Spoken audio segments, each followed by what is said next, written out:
Shalom, selamat pagi sahabat Sang Sinar. Kita bersyukur jika kesempatan pagi hari ini Tuhan masih mengizinkan kita untuk menikmati hari yang baru. Tuhan adalah kekuatanku, bersama Dia ku tak akan goyah. Ku kan terbang tinggi bagai Raja Wali, melakukan perbuatan yang besar. Tuhan adalah kekuatanku,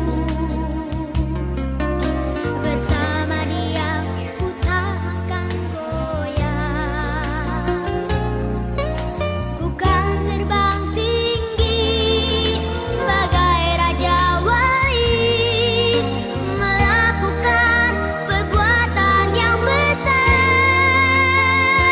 Ku kan terbang tinggi bagai Raja Wali dan melayang tinggi dalam kemuliaannya. Biar bumi bergoncang dan badai menerpa, ku kan terbang tinggi bersama Dia.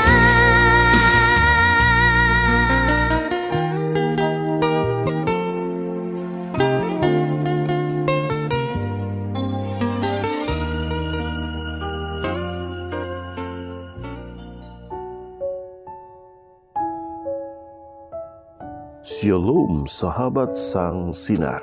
Bersyukur untuk pagi hari yang baru di mana kita dapat bersama-sama datang ke hadirat-Nya untuk merenungkan kebenaran firman Tuhan.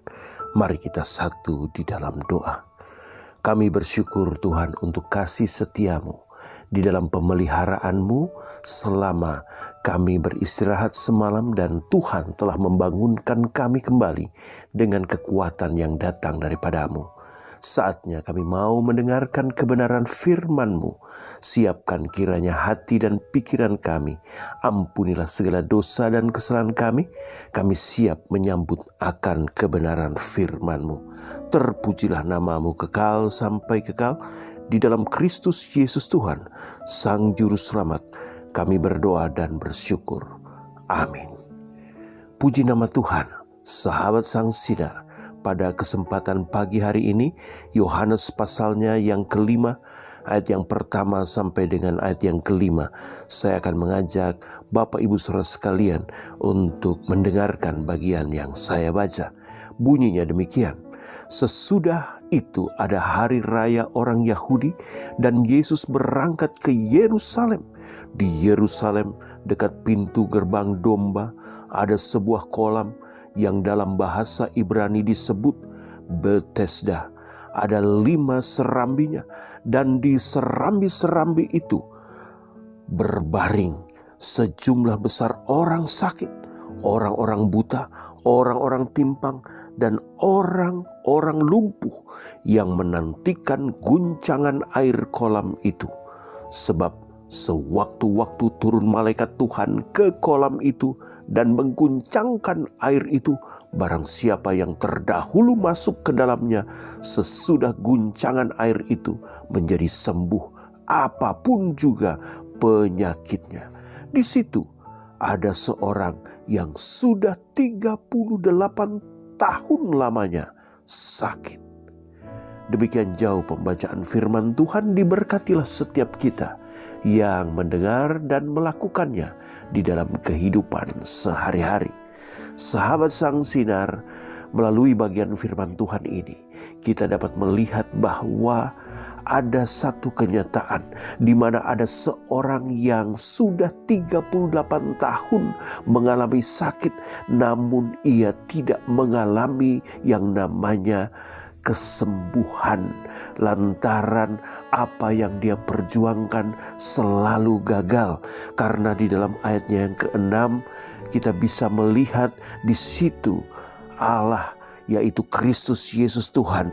Ketika melihat orang yang tidak berdaya tersebut, ia pun datang menghampirinya dan pertanyaannya kepada dia adalah, "Maukah engkau sembuh?" Dan ketika kita melihat di dalam ayat yang ke-7, nampak jelas curahan hatinya yang begitu mendalam kepada Tuhan, di mana dia pun mengatakan bahwa Tuhan, tidak ada orang yang menurunkan aku ke dalam kolam itu apabila airnya mulai guncang.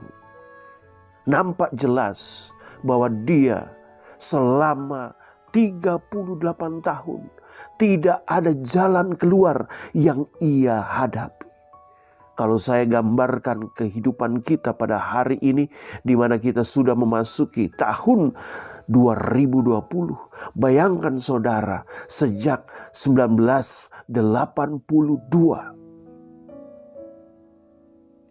dia mengalami sakit, dan sejak saat itu tidak ada sama sekali jalan keluar.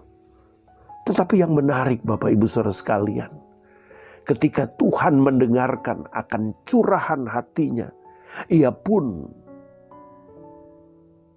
tidak hanya sekedar diam.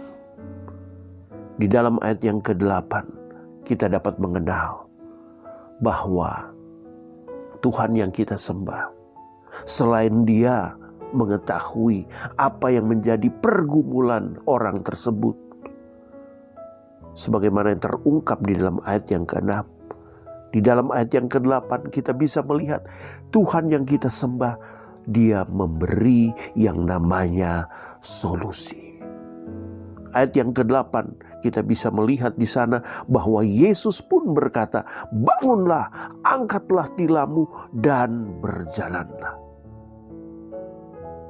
Allah yang memberi solusi tersebut, yaitu Kristus Yesus Tuhan, berkuasa atas segala apapun. Tatkala Dia memberi yang namanya perintah, perintah itu pun menjadi satu jawaban terkait dengan apa yang menjadi masalah orang tersebut. Ini menunjukkan bahwa Allah yang kita sembah adalah Allah yang Maha Kuasa. Sekalipun harus menghadapi satu tradisi yang mengikat kalau kita melihat di dalam ayatnya yang ke-10 sampai yang ke-13.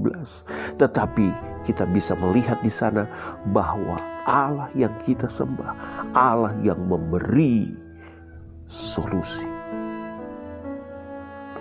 Sementara itu Bapak Ibu Saudara sekalian, selain Allah kita adalah Allah yang mengetahui apa yang menjadi masalah kita, Allah yang memberi solusi atas masalah kita. Di dalam ayat yang ke-14 sampai 18 kita dapat melihat bersama bahwa Allah yang kita sembah adalah Allah yang layak dipercaya. Tatkala kita melihat di dalam ayat yang ke-14, tatkala orang yang sembuh itu berjumpa kembali dengan Yesus Kristus, kita bisa melihat bahwa apa yang diperintah oleh Yesus Kristus, di mana Yesus Kristus berkata, "Engkau telah sembuh, jangan berbuat dosa lagi, supaya padamu jangan terjadi yang lebih buruk."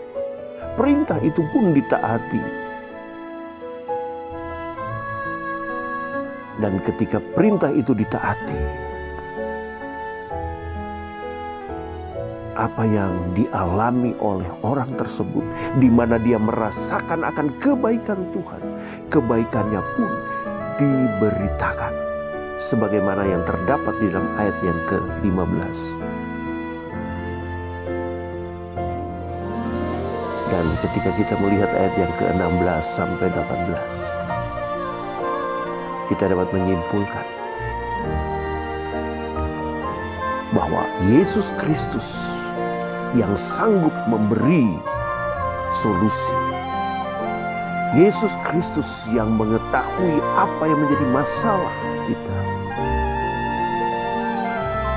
Tindakannya menunjukkan bahwa Dia adalah Allah, sebagaimana yang terungkap di dalam ayat 16 sampai 18.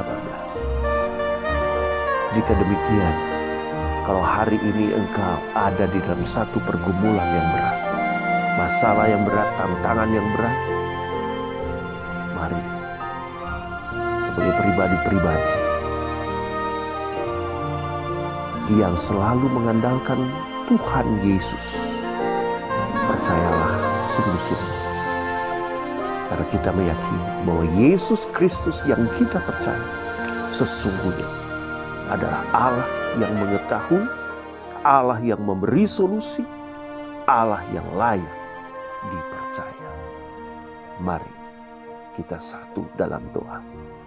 Terima kasih Tuhan Yesus untuk kesempatan yang indah bagi kami dapat mengenal sosok pribadi-Mu yang luar biasa. Biarlah langkah-langkah kehidupan setiap kami terus dan selalu mengandalkan Engkau di dalam segala segi kehidupan kami. Dalam nama Tuhan Yesus kami berdoa dan bersyukur. Amin.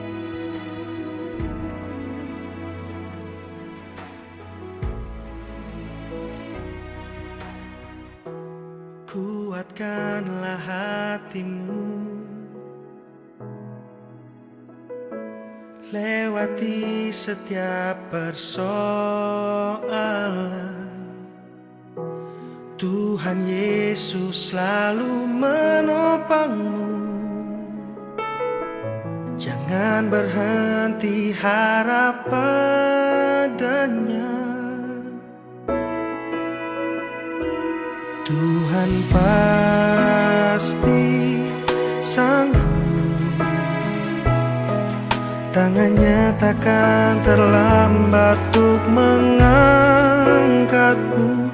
Tuhan masih sanggup, percayalah, Dia tak tinggalkanmu.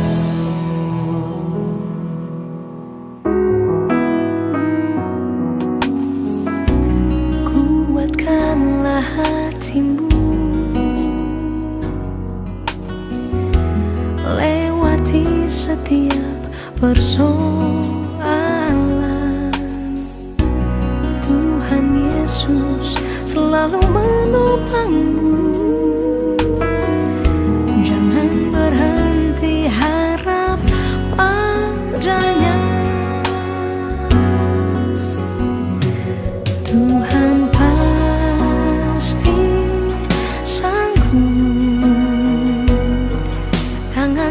takkan terlambat tuh mengangkatmu. Tuhan masih sanggup, percayalah, Dia tak